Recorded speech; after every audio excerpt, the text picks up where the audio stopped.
Anime starts as a gigantic kaiju appears in Yokohama, but the defense force manages to defeat it. Kafka Hibino's company is then sent to clean the body. They start the cleaning and soon the supervisor informs Kafka that a spot had been open and transfers him to the intestines.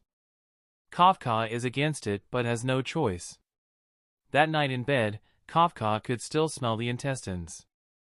On the TV he sees they're talking about Mina Shiro, the Defense Force's 3rd Division captain, and how skilled she is for her age.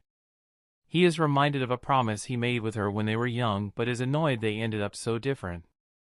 On the next day at work, Kafka is introduced to a new part-timer Leno Ichikawa, who is trying to join the Defense Force. They tell Leno that Kafka also tried to join the Defense Force, but ended up permanently working with them. Kafka explains he gave up as he became older and harder for him. Leno comments he isn't the type to give up and he can't understand that logic. Heading towards the kaiju, the supervisor gives each team different tasks and puts Leno on intestines, making Kafka laugh, but the supervisor also puts Kafka on it too as he is good at cleaning intestines. At lunch, both Kafka and Leno struggle to eat and Kafka gives vitamins to Leno and nose plugs to make the smell more tolerable. After work, Leno thanks Kafka for helping him during his first day and informs him that the Defense Force had raised their allowed age to 33. But as he leaves, a small monster Yoju appears. However, Kafka manages to push Leno away before he is eaten. He tells Leno to run and call for help, while he holds the monster. Kafka is again reminded of his childhood with Mina and how they both decide to join the Defense Force to defeat the kaiju. Moments later, the Yoju had easily overwhelmed Kafka and is about to eat him, when Leno returns and attacks it with a sign. Leno explains he sent the alert and if he ran away, he could never join the Defense Forces. As the Yoju is about to eat Leno, Mina and the 3rd unit arrive and easily kill the monster and proceed to check the area for more Yoju monsters. Later at the Minami General Hospital, Leno tells Kafka that he would have been dead if he didn't save him and think he really needs to try for the Defense Force. Kafka accepts it and decides to try, but then sees a flying small kaiju above him. Before he could react, the monster says that he found him and enters his mouth, transforming Kafka into a kaiju. Both Kafka and Leno are shocked, however, an old man sees them and makes an alert. Realizing that Kafka will be killed, they decide to run. Later, in her room, Mina takes a bath and recalls how Kafka promised to be by her side in fighting kaiju, but had lied. She receives a call for Kaiju's appearance at the hospital and agrees to dispatch her team. Kafka Hibino convinces Leno Ichikawa that it's him and tries to smile to comfort the old man, but his face is so terrifying that the old man passes out. Kafka puts his hand on the wall, but causes devastating damage to it, shocking both him and Leno of his overwhelming strength. Due to the noise, they decide to escape from the window, which Kafka shreds along with the wall as he attempts to open it. While they run, Kafka starts some weird transformation, but then a mouth comes out of his mouth and eats a crow, making him return to normal monster form. Kafka then comments he needs to pee and can't control it and starts releasing liquid from his nipples, feeling ashamed he wants to die as he doesn't want to be anyone's bride. He then realizes he may have a chance at Defense Force in this form, but Leno explains they will kill him on sight. Kafka then feels something and realizes it's a Yoju monster, like the one from yesterday. Leno realizes this is their chance to escape as the Defense Force will be split between them and the Yoju. Elsewhere, the Yoju is about to eat a child, however, Kafka arrives and punches it.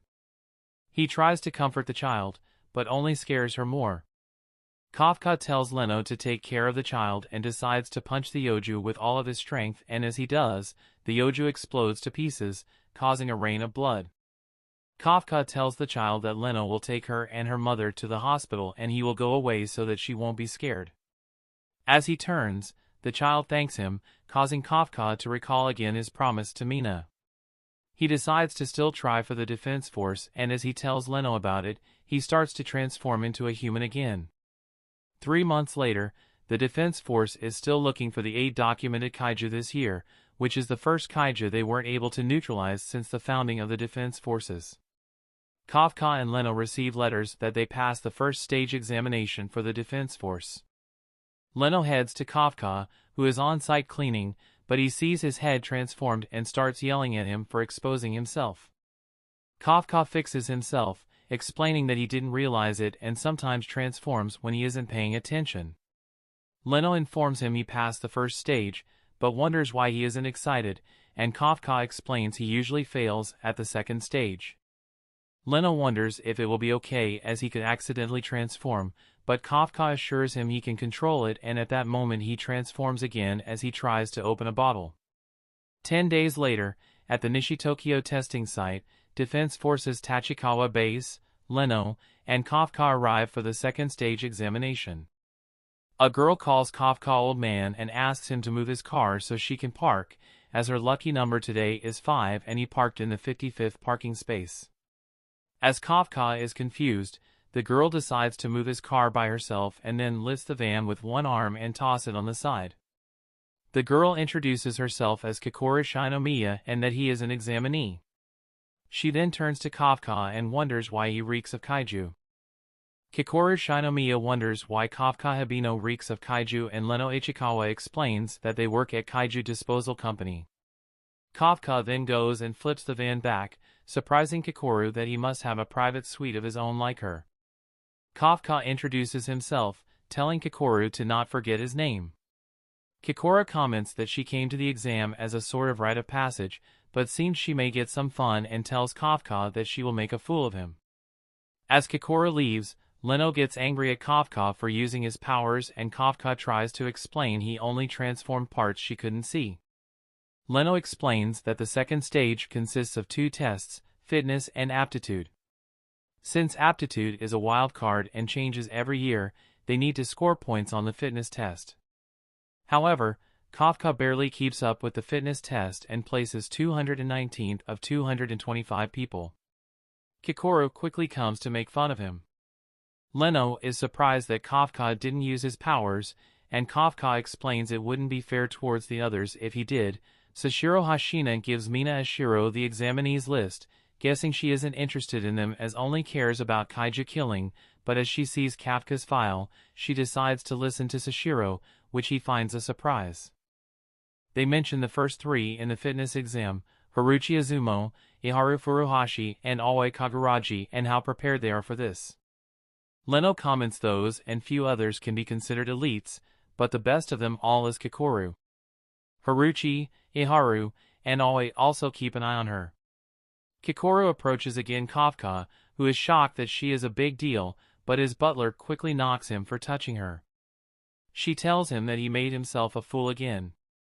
At the entrance for the exam, Sashiro introduces himself as the vice captain of the 3rd Division and reveals the aptitude test will be kaiju neutralization. Sashiro reveals that the aptitude test is neutralizing kaiju, shocking Kafka.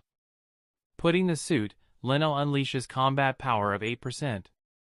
As he wonders what's that, Sashiro explains it's the suit's power that he is drawing out and that a trained general officer only gets about 20%. Kikoru unleashes 46%. Sashiro and the rest are surprised that there are that many above 10%. Sashiro comments that if they are above 0% they will pass and that he never saw anyone with 0, however, Kafka unleashes 0%, making Sashiro laugh. Sashiro then starts the exam, explaining that they had positioned 36 Hanju and Yoju monsters. Each of the examinees will have an auto-tracking drone that will monitor them. If their life is in danger, they will activate the suit's shield, but doing so will mean they have failed the exam. Kafka realizes that they are also assessing how they take action and adapt their abilities. As they have poor offensive abilities, he decides they need to provide backup. Kafka then sees a Yoju and using his knowledge from disposing of it, he uses a stun grenade knowing its hyper-developed sense of hearing to stun it and advises other examinees that his stomach is weak and they can shoot him there. The thing starts to go smoothly, but then a Yoju appears from the side and grabs Kafka. Kafka gets attacked and injured by a Yoju.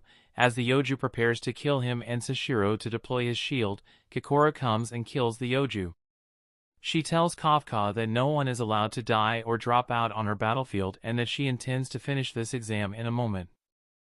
Sashiro contacts Kafka, informing him that he suffers multiple fractures and internal damage, and recommends he drops out, but Kafka stands up wanting to continue.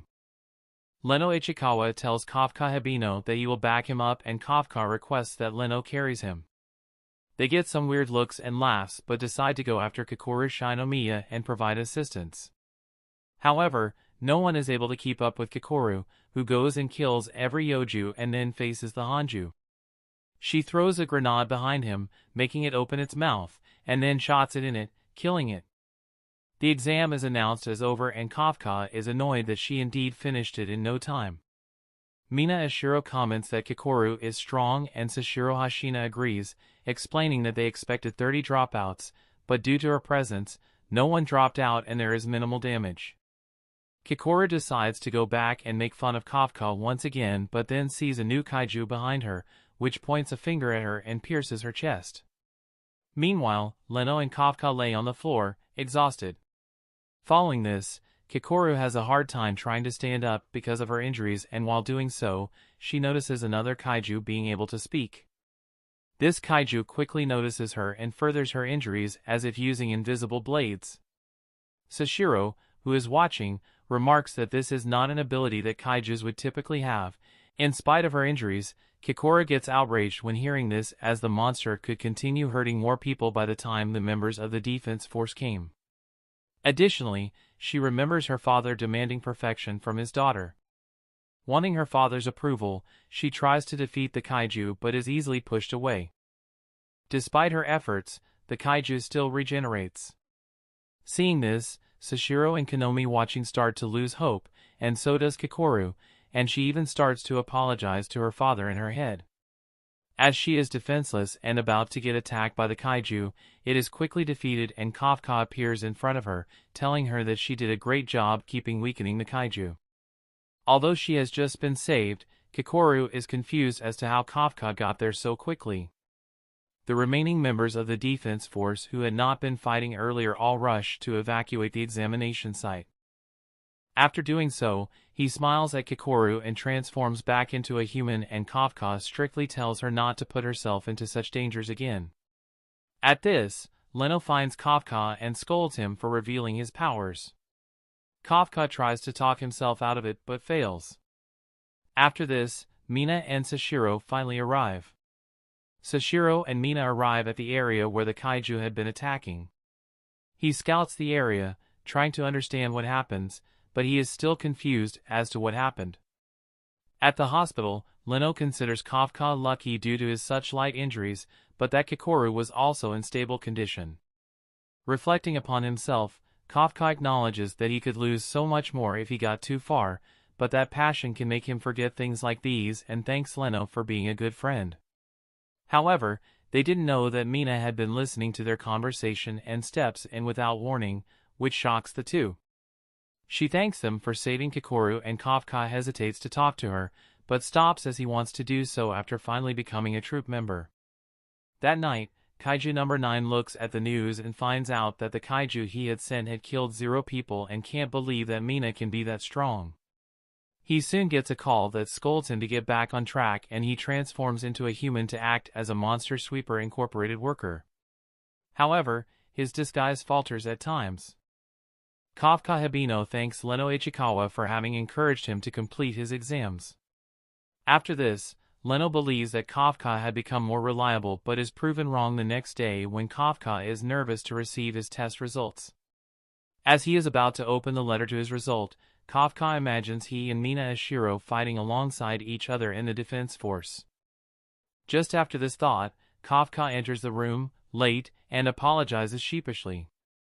Mina then thinks back about the meeting the defense force had to discuss the examinees, and specifically, when looking at Kafka's scores. Internally, she was reluctant to fail Kafka despite his low scores, but before she was able to say that aloud, Sashiro Hashina interrupted her and was willing to accept Kafka because of his humorous personality, which he gets scolded by Konomi Okanaji for.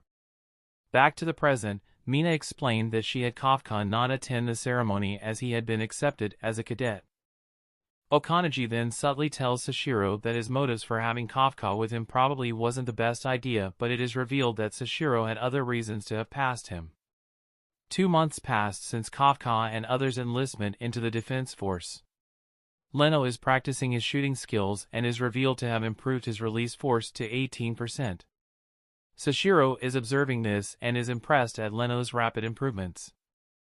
In spite of all this, Kafka is rejoiced at his force going up from 0 to 1% and is excited to tell Kikoru this, but she doesn't seem to think much of it. Even if he is proud of himself, Sashiro isn't afraid to tell him that he would easily get fired under 3 months with that release force amount. That evening, the men's cohort is enjoying a bath. Kafka is trying to relax, sharing his worries with his comrades, but Leno and Iharu's rivalry is still present. Despite this, Iharu sets the mood again and asks his surrounding comrades why they decided to join the defense force. He then reveals that he has been saved by Mina in the past and had admired her ever since, as well as the others. Kafka follows by telling his own motives and tells the others that he and Mina have been childhood friends, which shocks them, though they are still willing to hear about her private life. Soon after, Kikoru and Hakuya get out of the bath to see the men's cohort, excluding Leno, all on the floor. Not long after, Kafka thinks back on what Sashiro told him about him getting fired within 3 months if he kept his current pace. Sashiro sees Kafka alone and admits that he has been listening to Kafka talking about Mina. Kafka then announces that he's determined to be fighting with Mina. However, Sashiro tells Kafka that he is determined to keep his position as well. Into the night, a kaiju breaks in and Sashiro informs Kafka that this would be his first mission. The 3rd Division begins an operation to eliminate a large fungal-type Hanju called Mixigastro that emerges in Sagamihara. Mina uses her personal weapon, a massive handheld cannon, to eliminate the Hanju while utilizing her full unleashed combat power. The Hanju's destruction releases a swarm of Phaneroplus Yoju that start approaching the city. Kafka and the rest of the division are tasked with eliminating the swarm to prevent further destruction. Kafka struggles to help in combat due to his low unleashed combat power, so he dissects a dead Yoju, finding its core and a set of reproductive organs that allow it to increase its numbers even after death. Sashiro thanks Kafka for his help and the information is spread to other platoons. As Rino and Iharu eliminate Yoju in a part of the city, they encounter the humanoid kaiju that attacked Kikoru during the entrance exam in its human disguise, as it wonders how the defense force found out about the Yoju's anatomy. The humanoid kaiju attacks Rino and Iharu, severely injuring the latter. Rino tries to contact the rest of the 3rd Division, but the humanoid kaiju reveals that it formed a mimetic space that blocks communications and that allows it to remain hidden from the defense force. Rino and Iharu try to defeat it but are easily dispatched. As the humanoid kaiju is about to kill the both of them, Kafka arrives and easily defeats it. However, a pair of 3rd Division officers appear, preventing Kafka from finishing off the humanoid, and it escapes. Kafka runs away from the area to hide in an alleyway where he is found by Sashiro, who attacks him and accuses him of attacking Rino and Iharu. Sashiro removes the limiter from his suit so that he can use his full unleashed combat power and informs the 3rd Division that he is neutralizing Kaiju number 8. Kafka tries to defend himself long enough to escape without hurting the vice captain. Sashiro locates Kafka's core and tries to destroy it, but Kafka successfully counters his attack, breaking the vice captain's sword, and escapes while avoiding detection. Sashiro informs Mina that he suspects that Kaiju number 8 might be a Daikaiju, or rare and powerful type of Kaiju.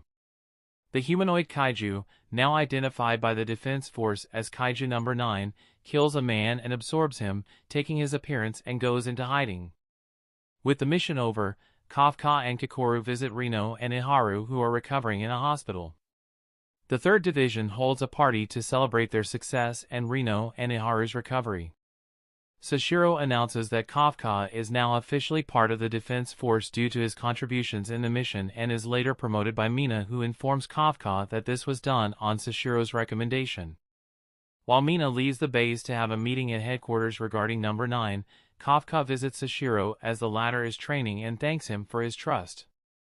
While this is happening, in the skies above the base a group of flying yoju led by another humanoid kaiju prepare to attack the 3rd Division base. The group of flying kaiju land on the 3rd Division base and begin their assault. Sashiro leads the defense efforts as Mina is away at headquarters. Kafka identifies the kaiju as wyverns named Preondactyls and relays this information to Sashiro and the rest of the division, saying that they are usually solitary. Sashiro deduces that the wyverns put aside their pride and are banding together under a leader. The leader is identified as another intelligent, humanoid kaiju with a fortitude level of 8.3, classifying it as a daikaiju. The humanoid attacks Sashiro as he is the strongest fighter on base. While this is happening, Rino, Iharu, Haruchi and Aoi try to eliminate the other wyverns with the help of Kikoru, who was given an axe as a personal weapon made from the remains of a previously eliminated Hanju. Sashiro continues fighting the humanoid, leading it to the training grounds, utilizing his full unleashed combat power and nearly destroying its core. However, the humanoid keeps its core intact and transforms, increasing its size and fortitude level to 9.0 as it prepares for further battle. Sashiro's battle against the humanoid continues, but his suit ceases the full output due to the strain it's causing on his body. During the battle, he recalls being told by his father and superiors to give up on joining the defense force since he cannot wield firearms well enough. To his surprise, Mina asked him to join her division because his skills might be useful against future smaller kaiju and because she cannot wield blades herself. Remembering the trust Mina showed him, Sashiro continues to fight despite the physical strain until the humanoid grabs a hold of him. Kafka attempts to transform to save him, but with the timely return of Mina and with Kikoru's help, the 3rd Division subdue the kaiju. The division's celebration is cut short when they notice that the rest of the wyvern kaiju gather themselves into a bomb capable of devastating the entire city. Left with no choice, Kafka transforms into his kaiju form in front of everyone, leaps to intercept the bomb, punches it to a higher altitude for it to explode far away from the city. As the dust clears, Mina and the rest of the division gather around Kafka to detain him. The top brass of the defense force, led by Isao Shinomiya, order the 3rd Division to hand over Kafka to headquarters in the Ariake Maritime Base, his transport being overseen by the Deputy Director of the Defense Force, Keiji Itami. While detained, Kafka is informed by Mina that she and the rest of the 3rd Division do not see him as an enemy and will do everything they can to help him avoid disposal. Mina affirms Kafka's desire to be by her side, saying that she waits for his return. Rino, Iharu, Haruchi and Aoi are set to be transferred to other divisions for further training while the 3rd Division base is rebuilt after its destruction by the other humanoid kaiju, now identified as Kaiju number 10. Kikoru talks with her father about sparing Kafka's life as he saved her during the aptitude test. However, shows her an X-ray of Kafka's chest, saying that his heart is now a kaiju core and insisting that he is no longer human. Still, Kikoru vouches for Kafka's humanity. Afterwards, Isao fights Kafka in a containment cell to dispose of him. Kafka tries to avoid using his kaiju form to prove his humanity, but senses a great power emanating from Isao's suit and realizes that Isao is wearing a numbers weapon, a more powerful defense force suit made from defeated numbered kaiju, his made from the remains of kaiju number 2. Before Isao deals the death blow, Kafka fully transforms and fights back. However, deep in Kafka's subconscious, the mysterious kaiju that infected him gains control of his body and directs him to rush towards Isao as Kikoru watches on in horror. The fight between Kafka and Isao continues as Keiji notices that Isao seems to be testing Kafka rather than trying to kill him. Kikoru realizes that her words got through to her father. Kafka becomes more powerful, increases in size, and overwhelms Isao. In Kafka's subconscious, the mysterious kaiju devours him and he falls into an abyss. As Kafka is about to deal the death blow, a mental image of Mina grabs his hand and says that she will always wait for him, which causes Kafka to strike his own core, preventing himself from killing Isao. Kafka collapses and is taken by medics to be taken care of. The rest of the 3rd Division remember Kafka's contributions and hope for his return, while Mina is called to headquarters to provide information on Kafka as an officer. She praises his efforts and speaks positively about his character, recalling the time he comforted her when they were younger. Isao visits Kafka and explains that he decided to keep him alive as an asset for the defense force, but that the rest of the top brass still see him as a kaiju and that they want him dead. He tells Kafka to prove his worth, calling him by his name. Kafka states he will prove himself as an officer. The 3rd Division received news that Kafka's disposal has been deferred. Kaiju number 9 talks with another version of itself as it prepares its next move.